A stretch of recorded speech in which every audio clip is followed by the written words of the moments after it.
आप इसे वीक में 3 टाइम कर सकते हैं, क्योंकि इसमें कुछ भी ऐसा केमिकल नहीं है जो आपकी स्किन के लिए नुकसानदेह हो। अभी जो हमने खीरे के पीस इस तरह से कट करके राइस वाटर में डाल के रखे थे, वो हमारे खूब अच्छी तरह से ठंडे हो चुके हैं। आपने इन्हें अपने पूरे फेस पे, फॉरहेड पे, चिन पे, नोज़ पे सारे ही अच्छी तरह से इसे लगा लेना है और थोड़ी देर के लिए आप अपनी आंखें बंद करके रिलैक्स करें, सुकून करें।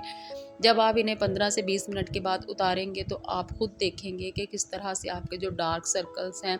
वो कैसे लाइट हुए हैं और आपकी स्किन जो है कितनी टाइट, खूबसूरत और ब्राइट हो गई है, क्योंकि ये बहुत ठंडे हैं और हमारी स्किन को एकदम से ये कूलिंग का इफेक्ट देंगे और स्किन से टैन जितना भी आपकी स्किन पे आ जाता है, स्किन ब्लैक हो जाती है, उसे ये साफ़ करेंगे। उसके बाद जब आप इससे 15 से 20 मिनट रख लें तो आप इन्हें उतार दें और अपनी स्किन को अच्छी तरह से मसाज करें, ताकि जितना भी राइस वाटर है और खीरे का जूस है वो आपकी स्किन पे वो अच्छी तरह से स्किन में अब्जॉर्ब हो जाए।